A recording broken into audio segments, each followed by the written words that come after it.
কিশোরগঞ্জের ভৈরব রেলওয়ে থানাধীন এলাকায় ট্রেনে কাটা পড়ে নারী পুরুষ ও শিশু কিশোর সহ 85 জনের মর্মান্তিক মৃত্যু ঘটেছে। এদের মধ্যে পুরুষ 58 জন এবং 25 জন নারী ও একজন শিশু আরেকজন কিশোর। নিহতদের অধিকাংশই অজ্ঞাত। এই সকল মৃত্যুর ঘটনায় ভৈরব রেলওয়ে থানায় 84টি অপমৃত্যু এবং একটি নিয়মিত মামলা রুজু হয়েছে বলে জানায় রেলওয়ে পুলিশ। অস্বাভাবিক মৃত্যুর ঘটনা কমাতে নিয়মিত প্রচারণা চালিয়ে যাচ্ছে বলে বলছেন Bhairab railway station master Abu Yusuf. বিস্তারিত দেখুন ভৈরব প্রতিনিধি জয়নাল আবেদিন রিটনের তথ্যচিত্রে।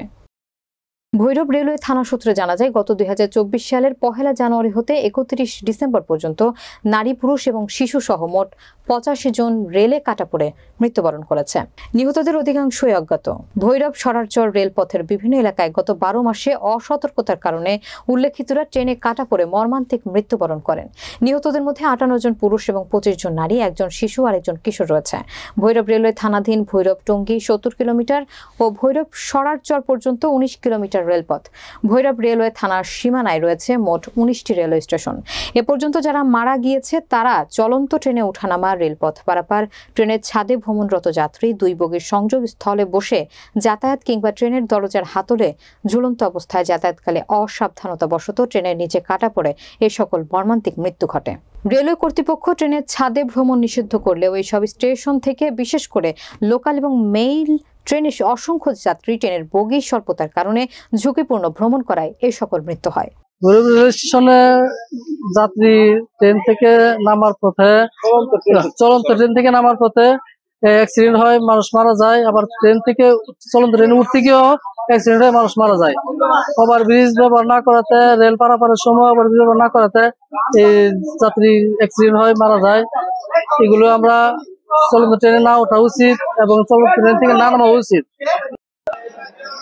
দৈনিক এক্সপ্রেস এই গাড়িটা সিলেট যাওয়ার পথে এখানে টবিজ নাই, তখন রানিং এ নামতে গিয়েছে মানুষ একদিকে মারা যায়। এরপরে কালনী এক্সপ্রেস ঢাকা থেকে সিলেট যাওয়ার পথে রানিং এ পড়ে মারা যায়। এই 2টা গাড়ি টবিজ খুব জরুরি দরকার। এই 2টা গাড়ি টবিজ এখানে দিলে আমাদের এখানে প্রতি বছরে 15-20 জন 30 জন লোক মারা যায় একদিকে। আমাদের ভৈরব হচ্ছে একটা দর্শনীয় স্থান। এই বিশেষ করে এই অঞ্চলটা 3টা সেতু একসাথে, 2টা রেল সেতু। তো মানুষজন দেখা যাচ্ছে যে পরিদর্শনের জন্য প্রায় সময় রেল সেতু গুলাতে উঠে, 2টা রেল সেতুতে উঠছে ঘোরার জন্য। পরিবার আসে, বন্ধু বান্ধব আসে, তারা ছবি তুলে, সেলফি তুলে, টিকটক করে বা অন্যান্য ভিডিও তৈরি করে। তারপরে অবশ্যই তারা কিছু বুঝতে পারার আগেই বেশিরভাগ সময় ট্রেনের কাটা পড়ে। আমরা প্রায় সময় এরকম ট্রেনে কাটা মৃত্যু দেখি, যে প্রায় সময় আমরা দেখি কানের মধ্যে হেডফোন লাগায় সেরা বা টিকটক করতে গিয়ে সে বা সিলফি উড়াইতে গিয়ে সে ছেলে মেয়েরা ট্রেন কখন আসে বলতে পারে না, কানের মধ্যে হেডফোন থাকে, এই গানের শব্দ বোঝা যায় না, তাই ট্রেনে তলে পড়ে অনেক সময় অনেক মানুষ প্রায় সময় অনেক মানুষ মারা যায়। এটা আমাদের কাছে খুব দুঃখজনক লাগে। আমরা এই যে ইনসিডেন্টের ব্যাপারে যাতে ট্রেনে কাটা না পড়ে, এজন্য অহরহ যে যাত্রী লোকজন যাতায়াত করে ট্রেনে আসলে 144 দ্বারা কন্টিনিউ থাকার পরও তাদের আমরা সব সময় সতর্ক করি, তাদের সরিয়ে দেই। তারপরও তারা এলোমেলো হাঁটাহাঁটি করার কারণে ইনসিডেন্টের সম্মুখীন হয় এবং ট্রেনে থেকে দ্রুত স্টে করার পূর্বেই দ্রুত নামে এবং ট্রেন চলন্ত অবস্থায় ওঠার চেষ্টা করে। এই ক্ষেত্রেও প্রায় ইনসিডেন্টের শিকার হয়। রেলওয়ে থানায় গত 2024 সালে আমাদের 80টি অপমৃত্যু মামলা রুজু হয়েছে। এক্ষেত্রে ডিসিস্ট আমাদের 85 জন ছিল, পুরুষ ছিল 58 জন, মহিলা ছিল 25 জন, শিশু ছিল 2 জন। এক্ষেত্রে আমরা 80টি অপমৃত্যু মামলা রুজু করি। একটি অপমৃত্যু মামলা হত্যা মামলায় ডাইভার্ট হয়। বাংলাদেশ রেলওয়ে পূর্বাঞ্চলে ঢাকা বিভাগের অত্যন্ত গুরুত্বপূর্ণ railway junction Bhairab Bazar railway junction. এই জংশনের উপর দিয়ে প্রতিদিন প্রায় 3000-এর মতন লোক যাত্রী নিয়মিত চলাচল করে। প্রতিটা ট্রেনের ঘোষণা আমরা পিএ সিস্টেমের মধ্যে ঘোষণা দিয়ে থাকি, যাতে যাত্রীরা যথাযথভাবে চলাচল না করে নিয়ম মেনে যায়। এক লাইন থেকে আরেক লাইনে যাওয়ার সময় যখন তারা ওভারব্রিজ ব্যবহার করে অথবা চলন্ত ট্রেনের জন্য না নামে এবং চলন্ত ট্রেনের জন্য না উঠে, অত সতর্কতার সাথে ট্রেন ভ্রমণে করার জন্য আমরা প্রতিনিয়তই বিভিন্ন প্রচারের মাধ্যমে প্রচার করে থাকি।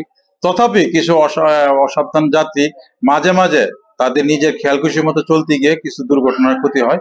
এই দুর্ঘটনার ক্ষতি যাতে না হয় তার জন্য আমরা সচেতনতামূলক প্রচারণা প্রতি মুহূর্তে আমরা চালাই যেতেছি। Bhairab railway station master Abu Yusuf জানান, ট্রেন আসার আগ মুহূর্তে অপেক্ষামান যাত্রীদের উদ্দেশ্যে স্টেশনে মাইকিং করে জানানো হয় যাত্রীরা যেন রেল লাইন থেকে নিরাপদ দূরত্ব বজায় রাখে। যাত্রীরা যেন রেল লাইন পারাপারের সময় ওভারব্রিজ ব্যবহার করেন, চলন্ত অবস্থায় ট্রেনে ওঠানামা না করেন। রেল স্টেশন কর্তৃপক্ষ সবসময় যাত্রীদের নিরাপত্তার জন্য সতর্কতামূলক প্রচার প্রচারণা করে থাকে। ভৈরব রেলওয়ে থানার অফিসার ইনচার্জ সাইদ আহমেদ বলেন, চলন্ত ট্রেনে ওঠানামা ত্যাগ এবং স্টেশনে বিরতি নেই এমন ট্রেনে ভ্রমণ না করা সহ ওভারব্রিজ ব্যবহার করা হলে ওই সকল অনাকাঙ্ক্ষিত মৃত্যুর ঘটনা এড়ানো সম্ভব হবে। ট্রেনের বগির ভিতরে যাতায়াত ব্যতীত ঝুঁকিপূর্ণ ভ্রমণ করা উচিত নয়। রেল কর্তৃপক্ষের প্রচার প্রচারণার ফলে গত বছরের তুলনায় এবছর অপমৃত্যুর সংখ্যা অনেকটাই কমে এসেছে। 2024 সালে 85টি অপমৃত্যুর ঘটনা ঘটেছে। এই সকল অপমৃত্যুর ঘটনায় ভৈরব রেলওয়ে থানায় 84টি অপমৃত্যু এবং একটি নিয়মিত মামলা দায়ের করা হয়েছে।